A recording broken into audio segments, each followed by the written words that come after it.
बुलेटिनमध्ये घेऊयात 50 बातम्यांचा वेगवान आढावा। राज्य मंत्रिमंडळाची महत्त्वाची बैठक आज दुपारी 3:30 वाजता सह्याद्री अतिथीगृहावर होतीये। 15 ऑगस्ट रोजी 75वा स्वातंत्र्य दिन देशामध्ये साजरा केला जातोय। असं असताना राज्य सरकार वेगवेगळ्या पद्धतीने साजरा करता येईल का याबाबत महत्त्वाचा निर्णय आज होणार असल्याची माहिती आहे। तसंच राज्य मंत्रिमंडळाच्या बैठकीमध्ये राज्यातील पूरग्रस्तांच्या संदर्भात काही महत्त्वाच्या घोषणा अपेक्षित आहेत, तर राज्यातील कोविडच्या संदर्भात आज आढावा घेतला जाणार आहे।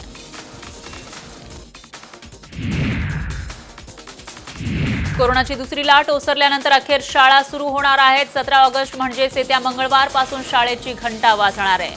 या पार्श्वभूमीवर राज्य सरकारकडून मार्गदर्शक सूचना जारी करण्यात आल्यात। यानुसार काही भागामध्ये शाळा सुरू तर काही ठिकाणी शाळा बंद राहणार आहेत। या असमान नियमांचा शिक्षणावर परिणाम होण्याची शक्यता आहे। भारतात लवकरात लवकर शाळा सुरू करा असं आवाहन WHO कडून करण्यात आलं आहे। भारतामध्ये शाळा सुरू न झाल्यास मुलांच्या शारीरिक, मानसिक आणि नव्या गोष्टी शिकण्यावर परिणाम होण्याची भीती WHOच्या डॉ. सौम्या स्वामीनाथन यांनी व्यक्त केली आहे। गेल्या काही दिवसांपासून शाळा बंद आहेत, याचा परिणाम मुलांवर नक्कीच झाला असेल असंही त्या म्हणाल्या। शालेय फी वाढीच्या मुद्द्यावरून पालकांनी शिक्षण मंत्री वर्षा गायकवाड यांची भेट घेतली। आमदार विनायक मेटे यांच्या नेतृत्वाखाली शिक्षण मंत्र्यांची ही भेट घेण्यात आली। 15% फी कमी करण्याची घोषणा करूनही सरकारने अजूनही अध्यादेश काढलेला नाहीये, त्यामुळे शाळांचा मनमानी कारभार सुरू आहे अशी पालकांची तक्रार आहे। राज्यातील शाळांची फी 15% कमी करण्याची शिक्षण मंत्र्यांनी घोषणा केली आहे। मात्र कॅबिनेटमध्ये 2 आठवडे आधी चर्चा करूनही अध्यादेश निघालेला नाहीये, त्यामुळे शिक्षण मंत्र्यांच्या घोषणेनंतर पालकांमध्ये संभ्रम आहे। दरम्यान शिक्षण मंत्री वर्षा गायकवाड आज कॅबिनेटमध्ये याचा प्रस्ताव मांडणार आहे।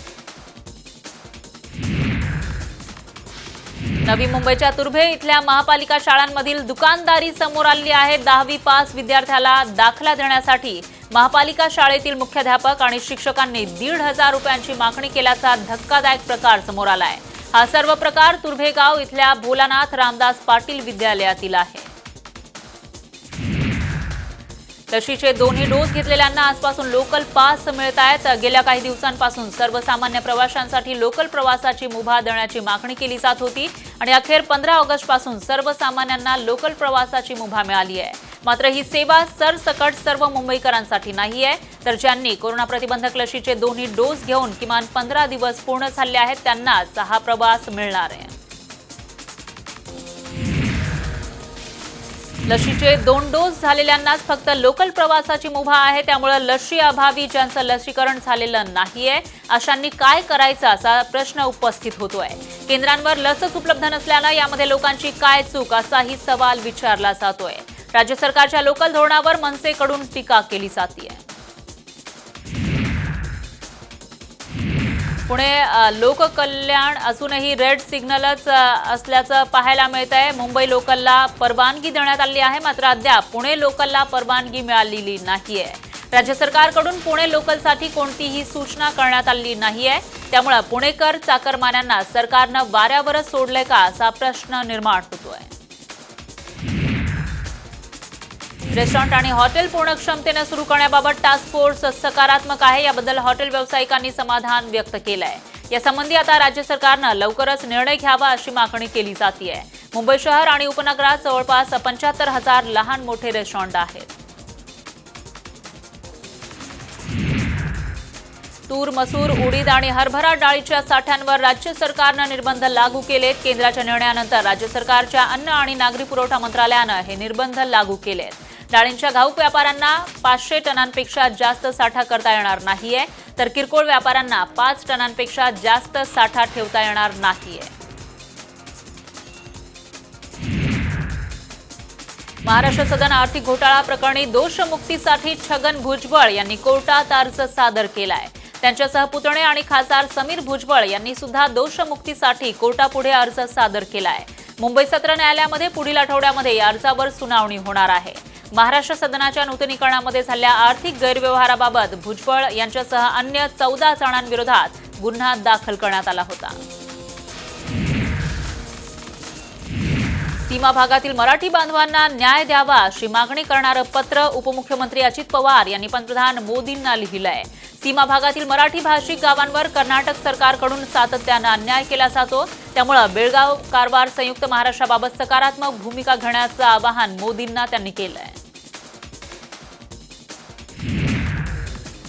देशभरात सध्या कोरोना बचावासाठी मोठ्या प्रमाणामध्ये लसीकरण मोहीम राबवली जाते, मात्र आता या कोरोनावर थेट औषधच सापडल्याचा दावा करण्यात आलाय। महाराष्ट्रातल्या शिरोळ इथल्या आयसेरा बायोलॉजिकल कंपनीनं कोरोनावर औषध शोधल्याचा दावा केला आहे। सिरम इन्स्टिट्यूटच्या मदतीनं हे औषध तयार केलं जात असल्याचं कळतंय।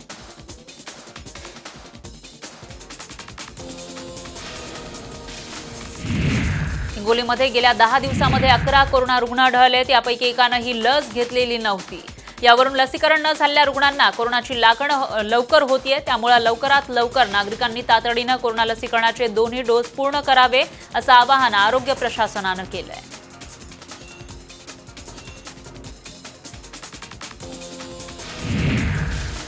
नाशिक मनपाच्या डॉक्टर झाकीर हुसेन रुग्णालयातील ऑक्सिजन गळतीचा अहवाल सादर करण्यात आला आहे। यामध्ये ऑक्सिजन पुरवठा करणाऱ्या तायपो निपॉनला 22 लाख तर जाधव ट्रेडर्सला 2 लाखांचा दंड ठोठावण्यात आलाय। मात्र महापालिकेच्या वैद्यकीय विभागातील अहवालामध्ये एकही त्रुटी दर्शवण्यात आली नाहीये, त्यामुळे आश्चर्य व्यक्त केलं जात आहे। बैलगाडा शर्यती चालू कराव्यात या मागणीसाठी कोल्हापूरच्या शिरोळमध्ये मोर्चा काढण्यात आला आहे। बैलगाडा मालक चालक संघाच्या वतीनं या मोर्चाचं आयोजन करण्यात आलं। या मोर्चामध्ये मोठ्या संख्येनं बैलगाडी चालक मालक सहभागी झाले होते। बैलगाडीसह ते सहभागी झाले।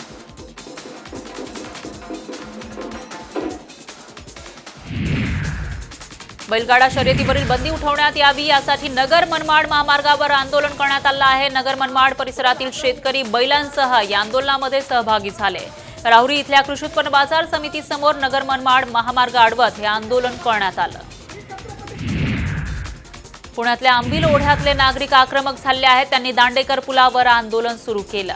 ओढा सरळ करायला नागरिकांचा विरोध आहे। याच विरोधामध्ये नागरिक रस्त्यावर उतरलेत। घरांच्या हक्कासाठी नागरिकांनी एकता प्रदर्शन आंदोलन सुरू केलंय। कोरोनाच्या पार्श्वभूमीवर पंढरपूर शहरासह जिल्ह्यातील 5 तालुक्यांमध्ये येत्या 13 ऑगस्ट पासून संचारबंदी लागू होणार आहे। मात्र व्यापाऱ्यांचा याला विरोध आहे, त्यामुळे पंढरपुरातील व्यापाऱ्यांनी संचारबंदी विरोधात अर्धनग्न आंदोलन केलं। आज दुसऱ्या दिवशी व्यापारी महासंघानं छत्रपती शिवाजी महाराज चौकामध्ये अर्धनग्न आंदोलन करून प्रशासनाच्या भूमिकेचा निषेध केला। औरंगाबादमध्ये पुन्हा एकदा साम टीव्हीच्या बातमीचा इम्पॅक्ट दिसून आलाय। क्रेडिट कार्डच्या वसुलीवरून महिलेला अश्लील मेसेजेस आणि शरीर सुखाची मागणी करण्यात आली होती। या प्रकरणी आता 2 पोलीस कर्मचाऱ्यांचं निलंबन करण्यात आलंय। पोलीस आयुक्त डॉक्टर निखिल गुप्ता यांची साम टीव्ही न्यूजला ही माहिती त्यांनी दिलेली आहे। फिर्यादीसोबत वैष्णवदेवीचं दर्शन घेणं पोलिसांना भोवलंय। औरंगाबाद औद्योगिक क्षेत्रामध्ये नावारूपाला येत असताना गुंड प्रवृत्तीच्या लोकांकडून दहशत पसरवणे, हल्ले करणे, धमकावून ब्लॅकमेलिंग करण्याच्या घटना वाढल्यात।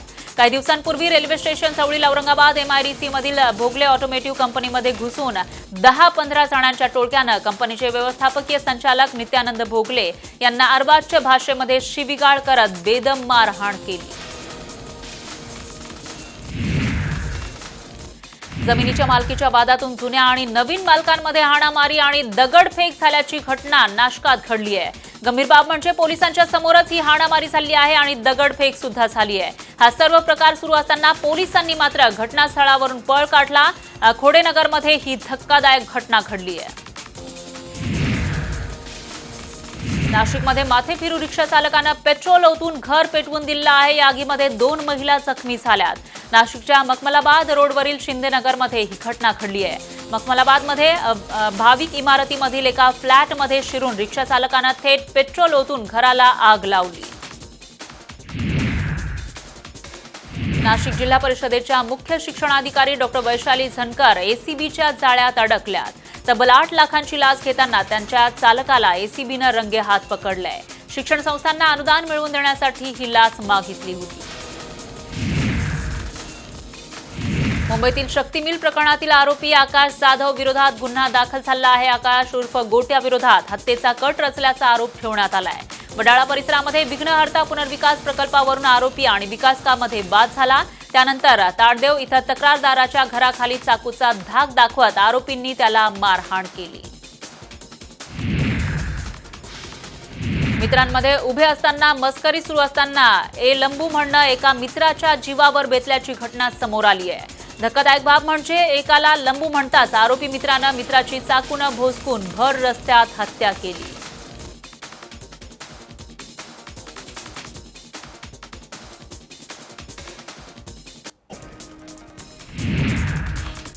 मंत्रालयात दारूच्या बाटल्या सापडल्याचं प्रकरण ताजं असतानाच औरंगाबाद महापालिका कार्यालयात सुद्धा तसाच धक्कादायक प्रकार समोर आलाय। महानगरपालिकेच्या मुख्य इमारतीमध्ये देशी विदेशी दारूच्या बाटल्यांचा खच सापडलाय। त्यामुळे औरंगाबादच्या महानगरपालिकेच्या आवारामध्ये ओली पार्टी रंगत असल्याच्या चर्चा सुरू झाल्या। मुंबईतील छत्रपती शिवाजी महाराज आंतरराष्ट्रीय विमानतळावर महसूल गुप्त वार्ता संचालनालय म्हणजेच DRIनं केलेल्या कारवाईमध्ये टांझानियन महिलेच्या अंतर्वस्त्रात कोकेनची पुडी सापडली आहे। त्यानंतर महिलेच्या पोटातून 810 ग्रॅम वजन असलेल्या 65 कोकेनच्या कॅप्सूल असा एकूण 8 कोटी रुपयांचा ड्रग्जचा साठा जप्त करण्यात आला आहे। फुलसावंगीमध्ये स्वतः बनवलेल्या हेलिकॉप्टरची ट्रायल घेणाऱ्या चालकाचा दुर्दैवी मृत्यू झाला। इस्माईल शेख असं या 25 वर्षीय युवकाचं नाव आहे। 8वी पर्यंत शिक्षण घेतलेल्या इस्माईलनं घरीच हेलिकॉप्टर बनवलं होतं। ते हेलिकॉप्टर 15 ऑगस्टला लॉन्च केलं जाणार होतं आणि त्यासाठीच ट्रायल सुरू असताना हेलिकॉप्टरचा फॅन तुटून चालकाच्या अंगावर पडला। राज्यसभेत आज 127वी घटना दुरुस्ती विधेयक मांडण्यात येणार आहे। काल लोकसभेमध्ये हे विधेयक पारित झालं। त्यानंतर आज राज्यसभेत विधेयकावर चर्चा होणार आहे आणि थोड्याच वेळात या चर्चेला सुरुवात होणार आहे। या विधेयकामुळे SEBC प्रवर्ग निश्चित करण्याचे अधिकार राज्यांना प्राप्त होणार आहे। राज्यसभेत आज 127वी घटना दुरुस्ती विधेयक मांडलं जाणार आहे। काल लोकसभेत हे विधेयक पारित झालं। त्यानंतर आज राज्यसभेत यावर चर्चा होणार आहे।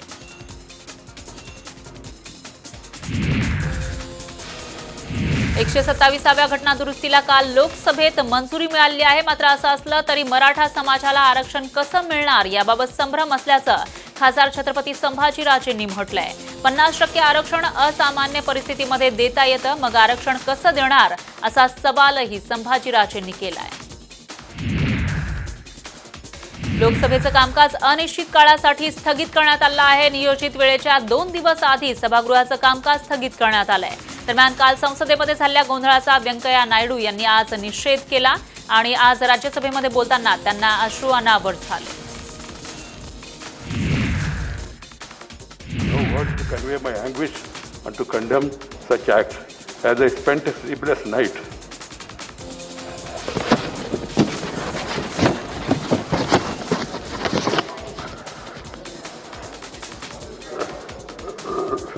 Last night, I struggled to find out the provocation or reason for forcing this August House to hit such a low yesterday. I have no words to convey. जात पडताळणीच्या नावावर अन्न सुरक्षा नाकारणारा शासनाचा निर्णय त्वरित रद्द करण्याची मागणी मुंबई रेशनिंग कृती समितीनं केली आहे। रेशनिंगसाठी फक्त अनुसूचित जाती जमातीचे सर्वेक्षण होत आहे, यामुळे अनेक संभ्रम निर्माण होत आहेत। त्यामुळे फक्त याच प्रवर्गाचं सर्वेक्षण का होत आहे यामागील भूमिका सरकारनं स्पष्ट करावी अशी मागणी करत रेशनिंग कृती समितीनं अन्न व नागरी पुरवठा मंत्री छगन भुजबळ यांना निवेदन दिलं। वाशिम जिल्ह्यामध्ये यंदा जास्त पाऊस झाल्यामुळे शेतकऱ्यांचं मोठं नुकसान झालं आहे। त्यामधून सावरत शेतकऱ्यांनी शेतीची मशागत केली, त्यामुळे सोयाबीन पिकाला चांगला बहर आलाय। जिल्ह्यामध्ये एकूण 4 लाख हेक्टर क्षेत्रापैकी जवळपास 3 लाख हेक्टरवर सोयाबीनचं पीक घेतलं जात आहे। मात्र ऐन फुलं आणि शेंगा लागण्याच्या स्थितीमध्ये असताना गेल्या 15 दिवसांपासून पावसानं उघडीप दिल्यानं सोयाबीन पीक करपतंय। भांडूप गाढव नाका परिसरामध्ये बेस्ट चालकाचा बसवरील नियंत्रण सुटून अपघात झाला आहे। अपघातामध्ये एकाचा मृत्यू झालाय तर एक जण गंभीर जखमी आहे। पुण्यात वारजे पुलावर झालेल्या अपघातामध्ये ट्रक चालक जखमी झाला आहे। अपघातावेळी या ट्रक चालकाचे पाय अपघातग्रस्त ट्रकमध्ये अडकले होते। अग्निशमन दलाच्या जवानांनी या चालकाची सुटका केली। गोंदियामध्ये दारूची तस्करी करणाऱ्यांना आरपीएफच्या पथकानं अटक केली आहे. प्रकाश नैतनदास आणि ओमप्रकाश गोपालदास वर्मा अशी आरोपींची नावं आहेत. अहमदाबाद पुरी एक्सप्रेस गोंदिया रेल्वे स्थानकाच्या प्लॅटफॉर्म क्रमांक 4 वर उभी असताना आरपीएफच्या पथकाला 2 व्यक्ती संशयास्पद स्थितीमध्ये दिसून आल्या. पोलीस स्टेशनच्या हद्दीमध्ये दुचाकी चोरणाऱ्यांना भिगवण पोलिसांनी ताब्यात घेतलेलं आहे. त्यांच्याकडून 4,10,000 रुपये किमतीच्या 9 दुचाकी जप्त करण्यात आल्यात. सोलापूर जिल्ह्यातील नितीन पोपट लोंढे, वेळापूरचा राहणारा अनिल अंकुश काळे आणि सिन्नर फाटा नाशिक इथला राजू उर्फ अप्पा मोहन चव्हाणला पोलिसांनी गजाआड टाकले. मिरजेत नाल्यामध्ये पडून एका 3 वर्षांच्या बालकाचा दुर्दैवी मृत्यू झालाय. प्रशासनाच्या हलगर्जीपणामुळेच हा मृत्यू झाल्याचा आरोप नागरिकांनी केलाय. यासिन शेख असं या बालकाचं नाव आहे. हा नाला साधारणतः 10 फूट खोल आहे. त्याला कोणत्याही प्रकारचा संरक्षक कठडा नाहीये. सांगलीमध्ये विषारी इंजेक्शन घेऊन तरुणीनं आत्महत्या केली आहे. आम्रपाली सतीश कांबळे असं या तरुणीचं नाव आहे. खासगी रुग्णालयामध्ये आम्रपाली नर्स म्हणून काम करत होती. तर मृत्यूपूर्वी लिहिलेली चिठ्ठी पोलिसांना सापडली आहे. 21व्या शतकात आपण जगतोय आणि प्रगतीच्या कितीही गप्पा मारल्या तरी दुर्गम आदिवासी भागामध्ये प्राथमिक सोयी सुविधांची वानवा पाहायला मिळतेय. स्वातंत्र्याची 75 वर्ष देश साजरा करत असताना जव्हार तालुक्याच्या झाप मनमोहाडी गावातील गर्भवतीला प्रसूतीसाठी चक्क झोळीतून नेण्याची वेळ आली. धुळे जिल्ह्यामध्ये पालेभाज्यांचे दर कडाडलेत. कोथिंबीर 40 वरून 80 रुपयांवर विकली जाते, तर जिल्ह्यामध्ये अद्याप पुरेसा पाऊस झालेला नाहीये. परिणामी भाज्यांचे भाव वाढले. धुळ्यामध्ये पुणे आणि इंदूर, नाशिक अशा शहरातून भाजीपाला येतो. राज्य सरकारांना हायकोर्टाच्या मान्यतेशिवाय आमदार खासदारांविरोधातील प्रलंबित फौजदारी खटले मागे घेता येणार नाहीये. सुप्रीम कोर्टातील याचिकेदरम्यान हे स्पष्ट करण्यात आलंय. त्यासोबत लोकप्रतिनिधींविरोधातील फौजदारी खटल्यांवर लक्ष ठेवण्यासाठी विशेष खंडपीठ स्थापन केलं जाणार आहे. तेलंगणामध्ये एका स्थानिक भाजप नेत्याची निर्घृण हत्या करण्यात आली आहे. मेडक जिल्ह्यामध्ये स्थानिक भाजप नेत्याची कारमध्ये पेटवून देऊन हत्या करण्यात आली आहे. अज्ञातांनी या भाजप नेत्याला त्याच्याच गाडीच्या डिक्कीमध्ये डांबलं आणि गाडी पेटवून दिली. अफगाणिस्तानमध्ये तणाव वेगानं पसरतोय. अफगाण सुरक्षा यंत्रणा आणि तालिबानींमध्ये चकमकी सुरूच आहेत. अशात अफगाणिस्तानचा क्रिकेटर राशिद खाननं जगभरातील बड्या राष्ट्रांना आवाहन केलंय. देशात लक्ष घालून शांती निर्माण करण्याचं आवाहन त्यानं केलंय. इस्रो उद्या एक नवा विक्रम रचणार आहे. पृथ्वीवर नजर ठेवण्यासाठी आपल्या देशातील पहिले उपग्रह EOS-03 प्रक्षेपित करणार आहे. या उपग्रहामुळे अवकाशातून देशावर नजर ठेवली जाईल. तुर्कीमधल्या वणव्याची घटना ताजी असतानाच ग्रीसमध्येही पेटलेल्या वणव्यामुळे हाहाकार माजलाय. गेल्या 10 दिवसांपासून या आगीच्या ज्वाळा भडकतायत. समुद्र किनाऱ्यापर्यंत याची झळ पोहोचलेली आहे. तर आतापर्यंत शेकडो घरं या आगीच्या भक्ष्यस्थानी पडली आहेत. व्याघ्र सफारीमध्ये वाघ पाहण्यासाठी गेलेल्यांनी वाघांच्या झुंजीचे अनेक व्हिडिओ पाहिले असतील, मात्र अशी लढाई पाहिली नसेल. वाघाचा आवाज कानावर पडताच भल्या भल्यांची घाबरगुंडी उडते. मात्र जेव्हा आपल्या डोळ्यासमोर 2 वाघ आपापसात भिडतात तेव्हा अंगावर शहारा आल्याशिवाय राहत नाही.